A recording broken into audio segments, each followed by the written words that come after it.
가이사의 것은 가이사에게, 하나님의 것은 하나님에게. 오늘 이 말씀으로 함께 은혜를 나누겠습니다. 지금 상황을 아셔야 돼요. 그 성전 안에서 예수님이 지금 비유를 이야기하고 계세요. 세 가지 말씀하셨죠? 첫 번째, 그렇죠. 네, 두 아들의 비유. 네. 두 번째, 포도원 농부의 비유. 세 번째가 그죠, 혼인잔치의 비유. 이 성전 그 뜰에서 지금 이 비유를 말씀하고 계시는 거예요. 이 비유들의 공통된 교훈이 뭐라고요? 권위 문제입니다. 권위. 하나님의 권위. 그래서 하나님의 권위를 인정하는 올바른 믿음을 가져야 한다는 말씀을 지금 강조하고 계시는 거예요. 세 번씩이나. 근데 지금 이 이야기를 누구 들으라고 하는 이야기예요? 그렇죠. 지도자들, 대제사장들, 바리새인들, 뭐 장로들, 이런 지도자들 들으라고 말씀하고 계시는 거예요. 왜요? 그 인간들이 겉으로는 멀쩡해 보여도, 하나님 권위를 인정하는 것처럼 보여도 실제 속으로는 다 딴 생각하고 있거든요. 어려운 말로 호박씨 까고 있거든요. 다 세상 생각하고 자기 욕심 챙기면서 하나님의 권위를 실제적으로는 짓밟으며 살아가고 있는 거예요. 그래서 듣고 깨달으라고 예수님이 경고의 말씀을 주시는 거죠. 듣고 깨달으면 너 산다, 이거예요. 그래서 대제사장들, 장로들, 서기관들, 바리새인들, 지금 이런 사람들이 예수님의 말씀을 잘 알아들었어요? 못 알아들었어요? 네? 뭐라는 거야? 네, 알아들었어요. 그래서 비유가 끝날 때마다 무슨 이야기가 나오냐면, 그들이 이 비유를 듣고 자기들을 가리켜 하신 말씀인 줄 알고 알아들었다는 말이에요. 아, 예수님이 지금 나 들으라고 하는 소리구나. 예수님이 지금 나 까는 설교하구나. 지금 알아듣고 있다고요, 지금. 자기들을 혼내는 말인 줄 알았어요. 그래서 그 말씀을 듣고 이 유대인들이 어떻게 했어요? 회개했어요? 아니죠. 그게 문제인 거예요. 회개하기는커녕 오히려 예수님을 체포해서 어떻게 하면 죽일까? 지금 그 궁리를 하고 있다고요. 여러분, 이게 인간입니다. 이게 인간. 아무리 죄를 알아도, 죄를 지적해주고 깨닫게 해줘도 그런다고 회개하는 게 아니라는 거예요. 이게 인간의 악함입니다. 자기의 잘못을 알고도, 자기의 죄를 알고도 돌이키려고 하질 않아요. 오히려 그거를 말해주는 사람을 미워하는 거죠. 핍박하고 싫어하고 싸우고 그러는 거예요. 여러분은 그런 나쁜 인간 되시면 안 됩니다. 네. 남편이, 아내가, 부모가, 자식이 서로의 죄를 이렇게 가르쳐주고 깨닫게 해주면 고맙다고 용돈도 주시고 고맙다고 절도 하시면서 할렐루야, 네, 회개하는 여러분 되시기를 축복합니다. 그래야 복이에요. 그래야. 또 목사님이 회개하라고 그러면 아멘으로 감사로 잘 받으시기를 축복합니다. 그래야 사는 거예요. 그래야. 표정들이 왜 그러시냐. 근데 이 사람들이 회개할 생각을 안 하고 예수님 잡아 죽이고 싶은 거예요. 그래서 15절에 보면 어떻게 하느냐? 같이 읽습니다. 이에 바리새인들이 가서 어떻게 하면 예수를 말의 올무에 걸리게 할까 상의하고, 어떻게 하면 저 예수를 잡아 죽일까? 지금 회의를 하고 있는 거예요. 지혜를 짜내고 있는 거예요. 그래서 회의의 결론, 내린 결정이 뭐예요?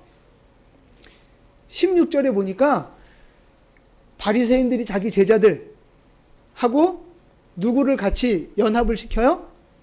헤롯 당원들 서로 연합을 해서 예수님을 공격하는 거예요. 말의 꼬투리를 잡아서 예수님을 죽이려고 연합전선을 펴는 거죠. 자, 그런데 헤롯 당원들과 바리새인들이 연합해서 공격하는, 예수님을 공격하는 그 주제가 뭐예요? 세금 문제 갖고 공격을 하는 거예요. 이 17절 볼까요? 17절 같이 읽습니다. 당신의 생각에는 어떠한지 우리에게 이르소서. 가이사에게 세금을 옳지 아니하니까 하니. 가이사는 황제를 말하는 호칭입니다. 황제.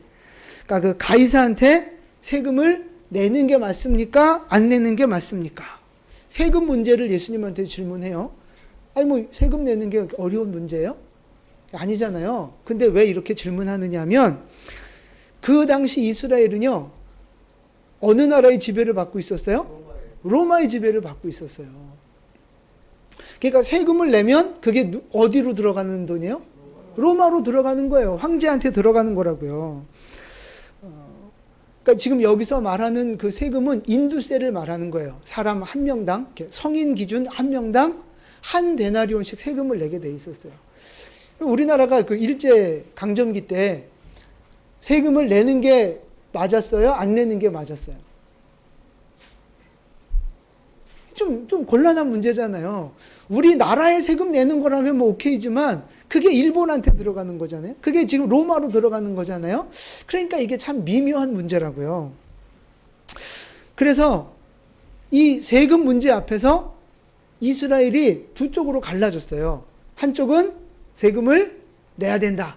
한쪽은 내면 안 된다. 지금 우리나라도 두 쪽으로 갈라져 있잖아요.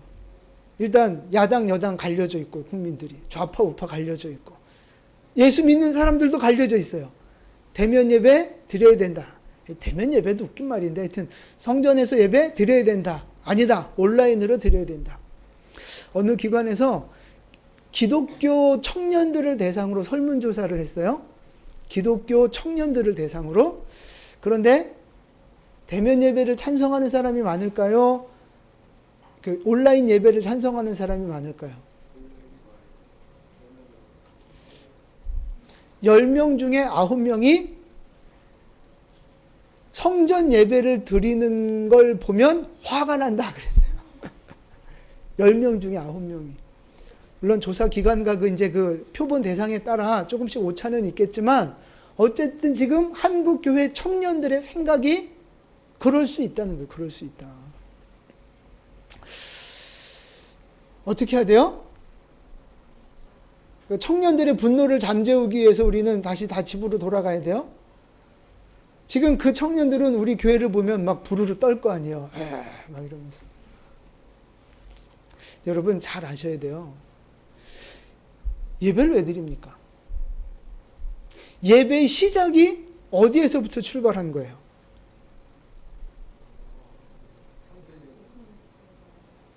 그렇죠. 중얼중얼 되는 말씀들이 다 맞아요.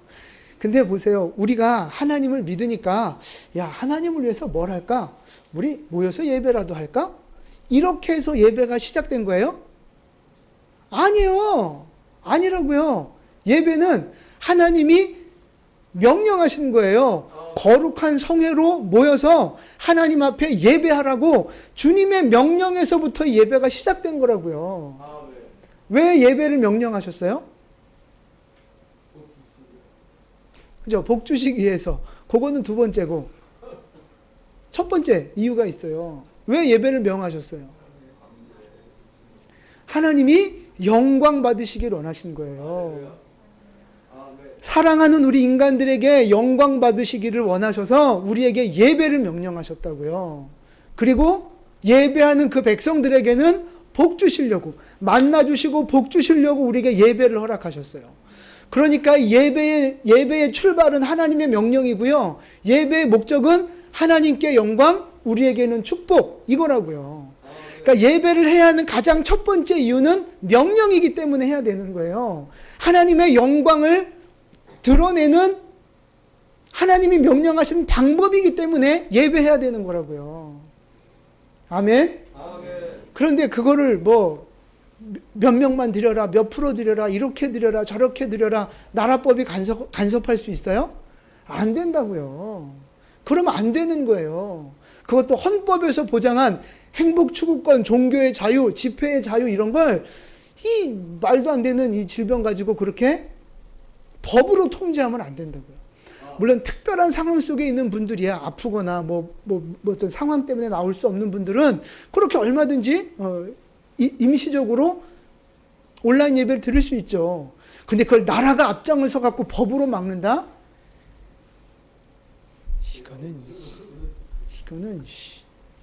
이거는 시예요. 그러면 안 된다고요. 근데 거기에 또 설득되고 속아 넘어가서 지금 청년들이 지금 그러고 있다요. 많은 기독교인들이 그러고 있다고요. 예배의 본질이 뭔가를 지금 잘못 알고 있는 분들이에요. 하나님이 명령하셨어요. 모이기를 힘쓰라 하셨고요. 거룩한 성회로 모여서 안식일을 거룩히 지키라고 명령하셨다고요. 세상 법보다 하나님의 말씀이 우선입니다. 그렇다고 세상 법 무시해라 이런 말 아니에요. 세상 법이 하나님의 말씀을 반대로 막아설 때 그때 하나님의 법을 더 우선시해야 된다는 말씀이에요. 지금 우리나라도 이렇게 지금 쪼개져 있잖아요. 반으로. 근데 지금 이스라엘도 이 당시에 그렇게 반으로 쪼개져 있는 거예요. 그래서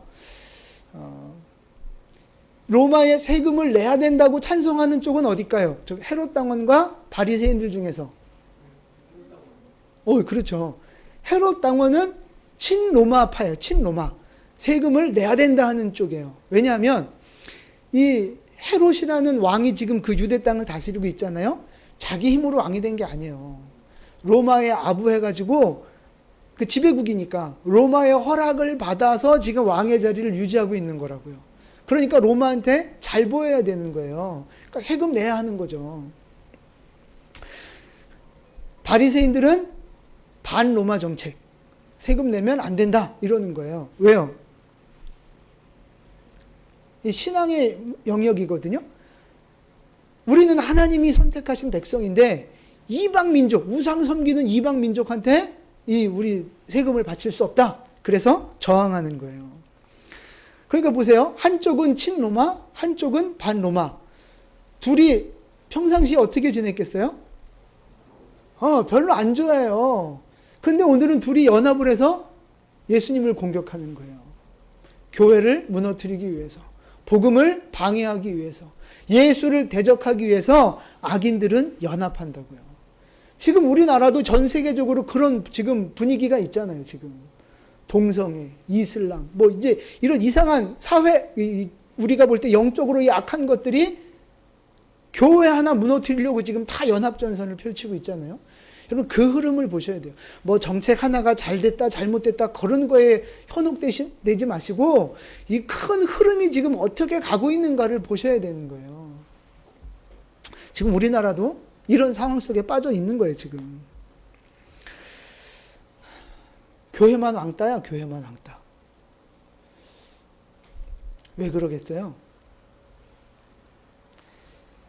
예수가 진짜 생명이기 때문에 그런 거예요. 교회가 진짜 구원의 방주니까 온 어둠의 세력이 연합해서 교회를 죽이려고 하는 거예요. 여러분 우리는 공공의 적이 됐고 왕따가 됐고 그렇지만 우리가 진짜 진리고 진짜 우리가 생명이 있고 우리가 결국 승리하게 될 줄로 믿습니다. 이 영적인 눈과 분별력을 가지고 이 어려움의 때를 이기셔야 돼요. 우리는 반드시 승리할 수 있습니다. 근거가 뭐예요? 근거가. 뭐 그냥 목사님이 앞에서 이깁니다 그러니까 그냥 아멘 하는 거예요? 예수님이 이기셨기 때문에 우리도 이기는 거예요. 예수님이 세상을 이기셨기 때문에 우리도 이기는 거예요. 자, 그래서 예수님이 이제 질문을 받았잖아요. 답을 하셔야 되잖아요. 만약에 세금 내라 그랬으면 무슨 문제가 생겨요? 그렇죠. 민족의 반역자가 되는 거예요. 바리새인들이 뭐라 그랬어? 그러면서 이제 예수님을 민족의 반역자로 몰아가고 로마의 세금을 내자가 하는 인간은 우리 민족의 메시아, 구원자가 될 수 없다. 그리고 배척해버리는 거죠. 그러면서 아마 스데반처럼 돌로 쳐 죽이려고 했을지도 몰라요. 근데 만약에 예수님이 그래? 그럼 바치지 마. 그랬으면 누가 싫어해요? 헤롯 땅이 싫어하는 거죠. 헤롯 땅이. 로마를 대적하는 반역자 취급을 하는 거죠. 그래서 어떻게 죽이려고 했겠어요? 십자가로 죽이는 거예요. 정치범으로 몰아서 로마를 대적하는 정치범으로 몰면 로마의 사형법 십자가로 죽일 수 있는 거거든요. 그게 누가복음 20장에 나오는 이들의 의도예요. 거기 그렇게 나와 있어요. 정치범으로 몰아 죽이려고 하는 의도가 나와 있다고요. 그래서 예수님이 십자가에서 죽게 되신 거예요. 하여튼 이렇게 말해도 걸리고 저렇게 말해도 문제가 생기는 그런 애매한 상황을 만들어 놓고 예수님을 지금 공격하는 거예요. 예수님이 이 상황에서 어떻게 대처하세요?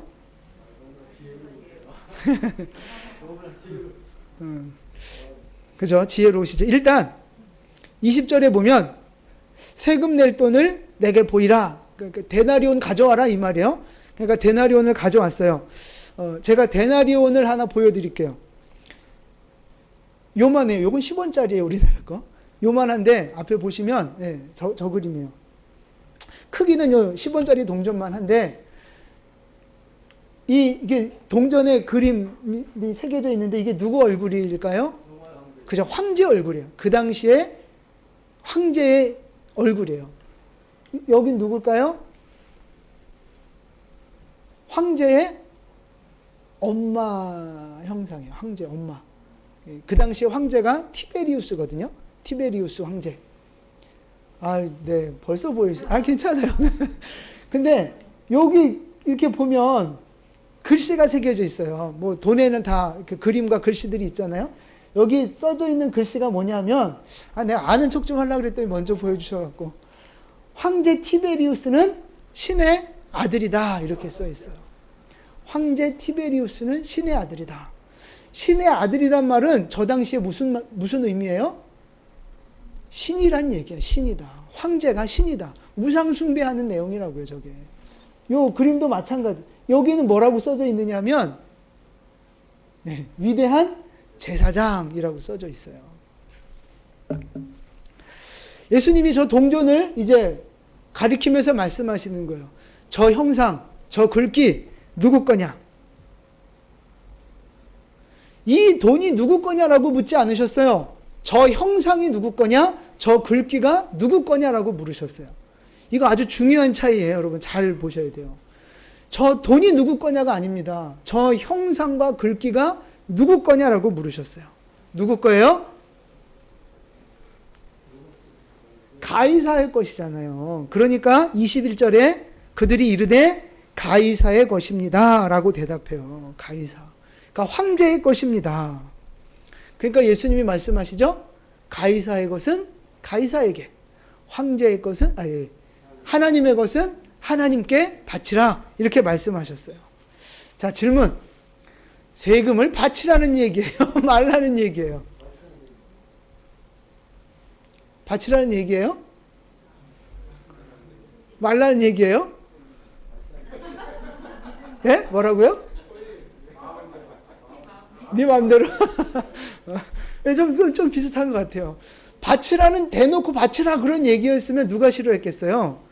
바리새인들이 따졌겠죠. 근데 대놓고 바치지 마 그런 얘기였다면 헤롯 땅이 따졌겠죠. 근데 예수님의 이 말씀을 듣고 둘 다 어떻게 했어요? 머리를 극적극적하면서 이게 뭔 소리야? 그리고 그냥 돌아갔다고요. 이게 뭔 소리야? 그리고 돌아갔어요. 참 예수님의 지혜 아주 놀랍습니다. 근데 이 본문을 하나님이 기록하신 이유가 예수님은 이렇게 지혜가 번쩍이는 분이야 라는 걸 말씀하고 싶어서 이 본문을 기록했을까요? 그게 아니죠. 그거 이면에 더 깊은 하나님의 교훈들이 있어요. 단순히 예수님의 지혜가 얼마나 대단한가를 보여주기 위해서 이 본문을 기록한 게 아니라고요. 예수님이 그렇게 말씀하신 게 아니라고요. 거기에는 또 하나 이유가 있는데, 자, 17절을 한번 보세요. 17절에 그들이 질문할 때 가이사에게 세금을 바치는 것이 옳습니까? 라고 질문할 때 요 바친다는 말이 있잖아요. 근데 예수님이 하나님의 것은 하나님에게 바치라 하잖아. 21절에. 그 바치라는 말, 17절에서 바친다는 말과 21절에서 바친다는 말이 달라요. 한글 성경은 똑같은데 원어 성경에는 다르다고요. 그걸 좀 보여드릴게요. 자, 똑같은 바치다는 말인데 17절에 바친다는 무슨 뜻이냐면 디도미라고 하는 단어가 쓰였어요. 디도미. 근데 저건 무슨 뜻이냐면 의무적으로 바쳐야 하는 걸 말하는 거예요. 그러니까 세금, 뭐 일한 사람에게 주는 품값 이런 건 안 주면 안 되잖아요. 빌린 돈 반드시 줘야 되잖아요. 이렇게 반드시 의무적으로 바쳐야 할 거, 줘야 할 거, 그거를 쓸 때는 디도미라고 하는 단어를 쓰는 거예요. 그래서 가이사에게 세금을 디도미 하는 게 맞습니까? 안 맞습니까? 라고 묻는 거죠. 근데 예수님이 21절에서 하나님의 것은 하나님께 바치라 할 때 이 바치라는 무슨 뜻이냐면, 무슨 말이냐면 아포디도미라고 하는 단어를 썼어요. 이건 무슨 뜻이냐면요, 은혜로 바치는 거예요. 은혜로. 은혜에 보답해서 감사하는 마음으로, 사랑하는 마음으로 드리는 거, 그게 바로 아포디돔이에요. 그러니까 하나님의 것은 하나님께 감사함으로 보답하는 마음으로 바쳐라, 이제 이렇게 말씀을 하신 거죠. 그러니까 유대인들의 질문은요, 디돔이 질문이에요. 이 세금, 강제적인 의무적인 이 세금 디돔이 하는 것이 맞습니까? 아닙니까? 근데 예수님의 대답은 아포디돔이 해라. 네가 가이사에게 은혜를 받았으면 가이사에게 그걸 보답하는 마음으로 바치고, 하나님께 은혜를 입었으면 하나님께 보답하는 마음으로, 은혜 갚는 마음으로 하나님께 아포디돔이 해라. 그렇게 말씀하시는 거예요. 근데 여러분, 데나리온에는 누구 형상과 누구 글이 있다고요? 황제. 가이사 황제의 얼굴과 글이 쓰여져 있다고요. 그러니까 그건 누구 거예요? 가이사의 것이죠. 황제의 것이죠. 그러니까 다시 말해서 가이사를 왕으로 섬기는 사람들, 가이사에게 속한 사람들이라는 거예요. 그런 사람들은 가이사에게 충성하겠죠? 가이사가 주는 걸 먹고 살겠죠? 가이사의 종로를 타겠죠? 자신의 인생을 가이사에게 바치는 인생이 되는 거예요. 세상 사람들은 지금 그렇게 살아가고 있다고요. 세상의 종로를 타면서 세상을, 돈을 자기 주인으로 삼아서 그렇게 살아가고 있단 말이에요. 그러면 데나리온에는 가이사의 형상과 글귀가 있는데 여러분에게는 누구의 형상이 새겨져 있느냐 하는 것입니다. 여러분의 마음에는 누구의 글귀가 새겨져 있습니까? 이게 이제 핵심인 거예요, 이게. 여러분 안에 누구 형상이 새겨져 있어요? 하나님이 우리를 하나님의 형상대로 만드셨잖아요. 우리는 다 하나님의 형상을 가진 사람들이라고요. 더군다나 우리에게 무슨 글귀가 새겨져 있어요? 누구 글귀가? 예수의 글귀가. 말씀이신 예수님이 우리 안에 거하실 때 말씀의 글귀가, 예수의 글귀가 우리에게 지금 새겨져 있는 거라고요. 그러면 우리는 누구에게 속한 사람들? 하나님께 속한 사람들. 하나님의 형상이 새겨졌고 예수 그리스도의 생명의 말씀이 새겨져 있는 우리는 하나님께 속한 사람들이라는 거예요. 하나님을 왕으로 섬기는, 하나님의 은혜로 먹고 살아가는 하나님의 백성들이다 하는 것입니다. 그러니까 우리는 누구를 위해 살아요? 하나님을 위해. 하나님께 디도미를 바쳐요? 아포디도미를 바쳐요? 아포디도미로 바치는 거예요. 하나님이 주신 은혜가 감사해서, 생명 주신 게 감사하고, 죄를 용서해 주신 게 감사하고, 나를 보호하시고 사랑하시는 은혜가 감사하여 은혜 갚는 마음으로 아포디도미, 내 인생을 그렇게 아포디도미로 바치는 인생을 살아가야 한다는 것입니다. 이게 오늘 예수님이 우리에게 원하시는 신앙의 핵심 교훈이에요. 하나님께 은혜 갚는 인생을 살아라 하는 것입니다. 근데 우리가 이렇게 신앙생활하는 모습들을 보면요, 어떤 분들이 많으냐 하면 이 디도미의 인생을 사는 분들이 많아요. 디도미의 신앙을 가진 분들이 많다고요. 하기는 해요. 그런데 억지로 하는 거예요. 억지로. 신앙생활을 하는데 억지로 하는 거예요. 감사가 없어요. 그냥 종교의식으로 그냥 종교적인 그냥 습관으로 그냥 하는 거예요. 헌금을 해도 거기 감사가 없고 믿음이 없어요. 봉사를 해도 거기 기쁨이 없어요. 내가 뭔가 주님의 일을 해도 주님 앞에 보답하는 마음으로, 은혜를 받았으니 보답하는 마음으로 하는 게 아니에요. 눈치 보느냐고 하고, 체면 때문에 하고, 마지못해 하고, 억지로 하고, 막 이제 이런 분들이 많이 있다는 거예요. 또 반대로 말로는 하나님께 감사하고 말로는 하나님 은혜로 산다고 해요. 근데 실제 삶은 자기 마음속에 세상을 왕으로 섬기며 사는 사람들, 몸은 교회에 있지만 마음은 세상 속에 있는 사람들, 그런 사람들 역시 디도미의 믿음을 가진 사람들이라는 거죠. 겉으로 볼 땐 잘 티가 안 날 수 있어요. 열심히 하니까. 뭐 예배도 열심히 드리고 뭐 봉사도 열심히 하고 열심히 하니까 겉으로 볼 땐 사람은 모를 수 있어요. 근데 그 마음속에 기쁨이 없어요. 그 마음속에 감사가 없어요. 열심히 하기는 해요. 왜 열심히 해요? 복 받으려고. 기복신앙인 거죠. 복 받으려고. 하나님 앞에 디도미의 믿음으로 사는 사람들이 많다는 거예요. 이런 분들의 특징, 억지로 하는 사람들의 특징, 하나님 앞에 늘 인색한 거예요. 인색해. 물질 드리는 것도 인색해요. 하나님 앞에 시간을 드리는 것도 인색해요. 그러니까 시간을 드린다는 건 기도와 말씀과 예배와 영적인 생활을 말하는 건데 그게 인색한 거예요. 그러니까 디도미의 인생을 사는 사람들은 아까워. 하나님 앞에 헌금하는 게 아까워. 시간을 드리는 것도 아까워. 성경 읽는 시간도 아까운 거예요. 시간이요. 딴 거 할 시간은 많은데 성경 읽을 시간은 없어요. 딴 거 할 시간은 많은데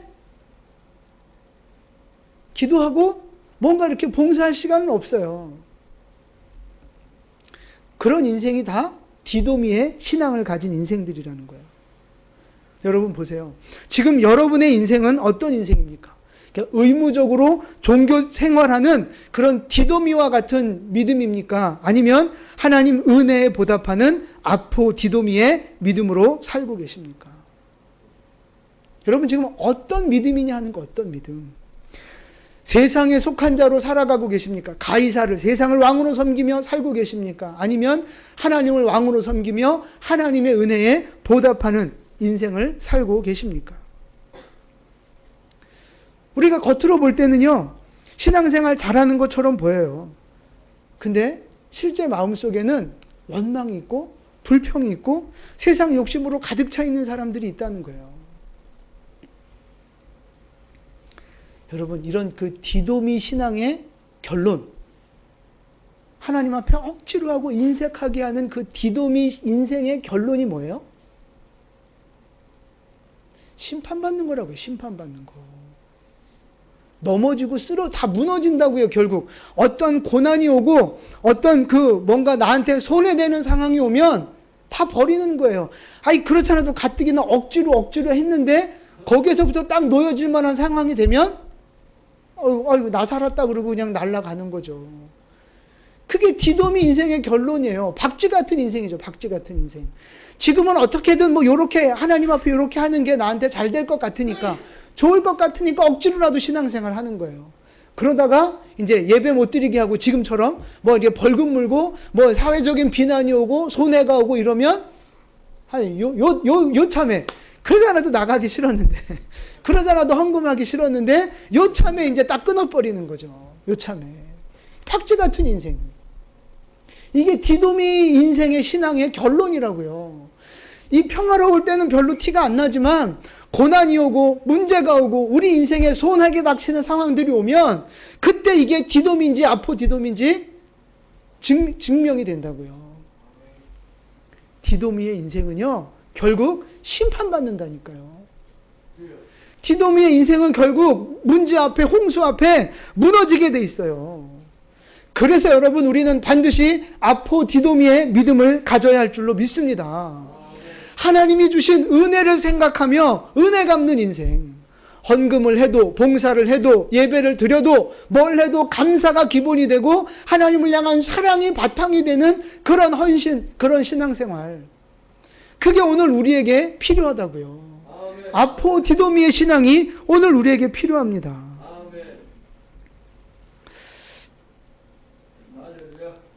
하나님 우리에게 주신 은혜가 있잖아요.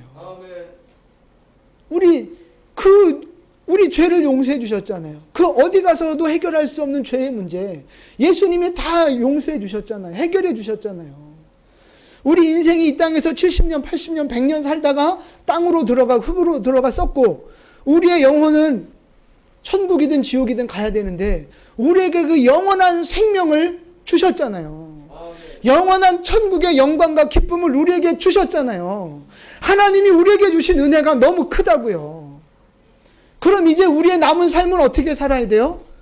은혜 갚는 인생을 살아야죠. 주님을 위해 살아야죠. 주님의 뜻대로 살아야죠. 그게 아포디도미의 믿음을 가진 사람들의 믿음의 태도라는 것입니다.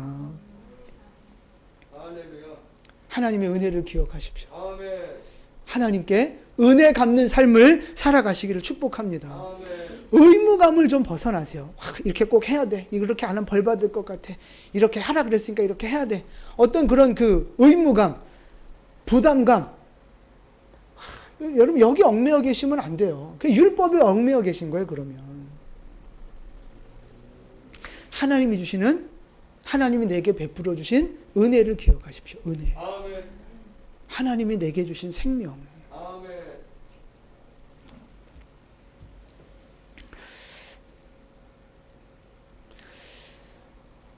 아포디도미의 인생을 살기 위해서 아주 중요한 그 핵심 키워드가 하나 있어요. 아포디도미의 인생, 하나님 은혜에 보답하는 인생, 하나님이 기뻐하시는 인생을 살기 위한 핵심 키워드. 그게 뭘까요? 네?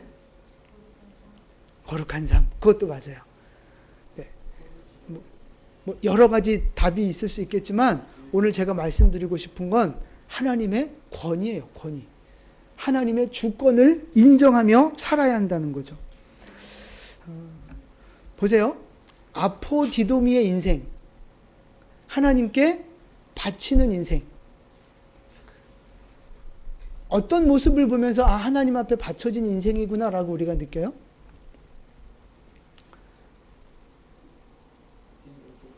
늘 예배하며 살고 사명 감당하고 기도하는 삶을 살고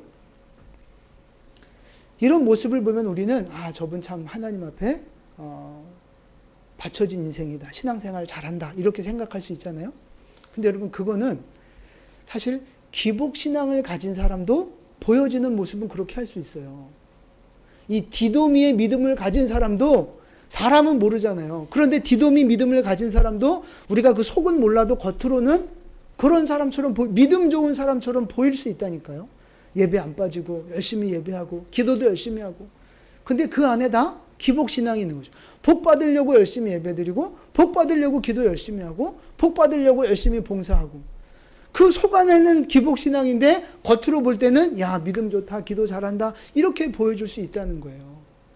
그래서 보여지는 그 모습에 속으면 안 되는 거예요. 그러니까 나도 스스로 속고 남도 속이고 그럴 수 있는 거예요. 그래서 중요한 게 뭐냐면 우리 중심에 누구도 그 속일 수 없는 예배가 진정한 예배가 되고 사명이 진짜 진정한 사명이 되고 기도가 진짜 하나님의 나라와 의를 구하는 그런 기도가 되려면 우리의 중심이 어떻게 바뀌어져야 되느냐? 하나님의 권위를 인정하는 믿음이 되어야 한다는 거예요. 하나님의 권위를 인정하는 믿음. 왜냐하면요. 하나님의 권위를 인정하는 사람은 그분의 말씀 앞에 명령 앞에 어떻게 해요? 순종하는 거죠. 순종. 하나님의 권위를 인정하는 사람은 그 말씀에 순종한다고요. 그럼 순종하는 그 백성을 보며 하나님은 어떠시겠어요? 기뻐하시는 거죠. 그거라고요. 하나님이 기뻐하시는 인생. 아포디도미 은혜를 입었기 때문에 감사함으로 바치는 그 인생을 하나님이 기뻐 받으시잖아요. 우리가 하나님의 권위를 인정하고 순종할 때 그 모습을 보고 하나님이 기뻐하시는 거라고요. 여러분, 하나님의 권위를 인정하며 그 말씀에 순종할 때 하나님이 그 모습을 보고 기뻐하시는 그 모습, 그 현장이 어디의 모습이겠어요?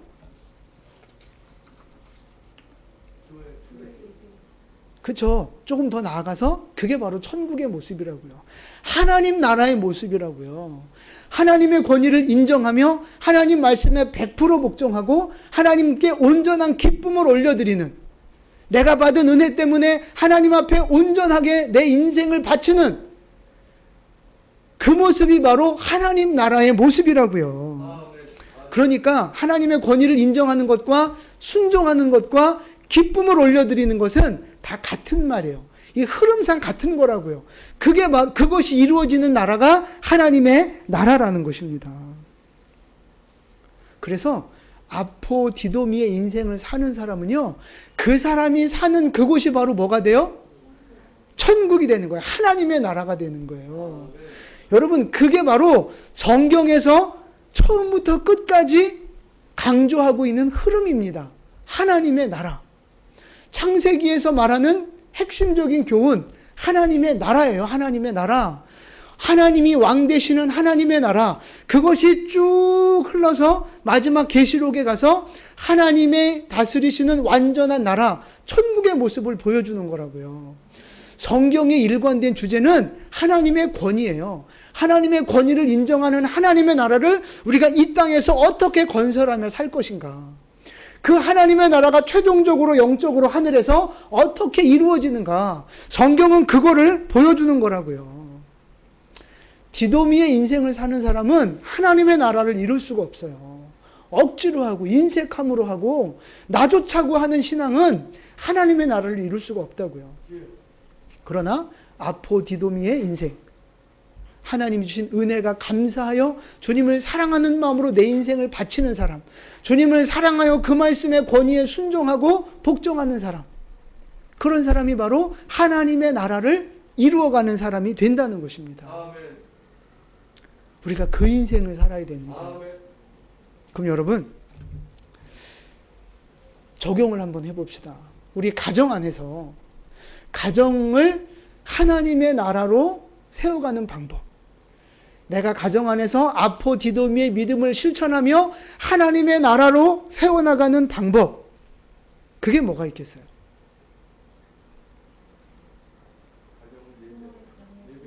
예배하는 거, 부모 권위에 순종하는 거, 또 뭐가 있어요? 두 개만, 남편에게 순종하는 거. 근데 왜 웃어요? 뭐 여러 가지가 있겠지만 손집사님 좋으시겠어요? 여러 가지 답이 있을 수 있겠지만 한마디로 요약하면 그거예요. 나에게 주신 위치 있잖아요. 나에게 주신 직분과 자리, 거기에서 하나님의 권위를 인정하는 거예요. 나에게 주신 위치와 직분에서 하나님의 권위를 인정하는 거. 보세요. 먼저 부부간 얘기를 하시면 남편으로서 하나님의 권위를 인정하는 남편은 어떻게 살겠어요? 그렇죠? 아내를 내 몸처럼 사랑하는 거예요. 엄청 찔리네. 하나님을, 아내를 내 몸처럼 사랑하는 거예요. 제가 늘 불순종하며 살아요. 이렇게. 그러니까 남편이라는 자리에서 하나님의 권위를 인정하는 사람은요, 아내를 내 몸처럼 사랑하는 거라고요. 그럼 아내의 자리에서 하나님의 권위를 인정하는 사람은 어떻게 살아요? 그죠? 남편을 머리로 인정하고 남편의 말에 순종하며 살아가는 거예요. 남자는 하늘이고 여자는 하나님의 권위를 인정하는 사람이, 남편으로서 하나님의 권위를 인정하는 사람이 이딴 소리 하겠어요? 남자는 하늘이고 여자는 뭐 이딴 소리 하겠냐고요. 남자나 여자나 똑같아. 지금 남녀 평등 시대야. 이러면서 눈 크게 뜨고 대들겠냐고요. 아내의 권위를, 아내의 자리에서 하나님의 권위를 인정하는 사람이 그런 뭐 페미니스트 같은 그런 소리나 찍찍하고 있겠냐고요. 아니라고요. 페미니스트가 왜 나온 건 줄 아세요? 그 영적으로 들어가면 다 하나님이 주신 질서와 권위를 다 깨트려 버리는 거예요.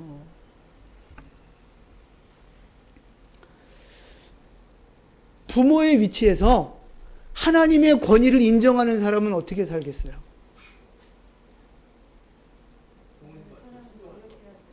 그렇죠. 하나님의 말씀으로, 하나님의 교훈으로 자녀들을 양육하는 거죠.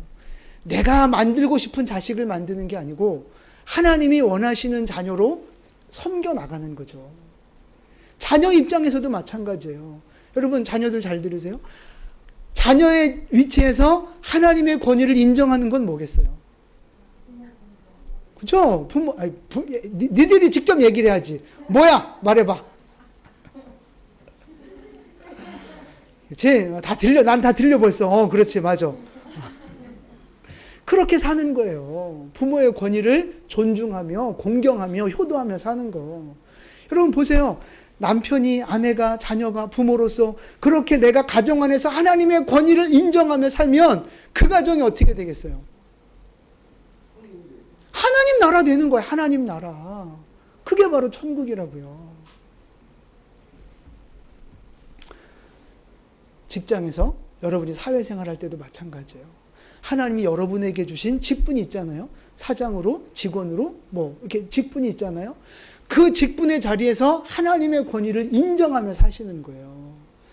그러면 사장으로서 하나님의 권위를 인정하는 사람이 직원들이 월급도 제대로 안 주고 깎으려고 애쓰고 막 그렇게 자기만 배부르려고 뭐 이렇게 악덕업주처럼 하겠어요?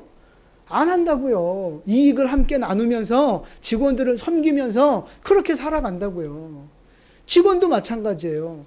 직원의 위치에서 하나님의 권위를 인정하는 사람은 어떻게 살아요? 아, 시간만 가라. 빨리 왜 퇴근 시간 안 오냐 막 이러면서 대충 하고 땡땡이 치겠어요? 절대 그럴 수 없다고요.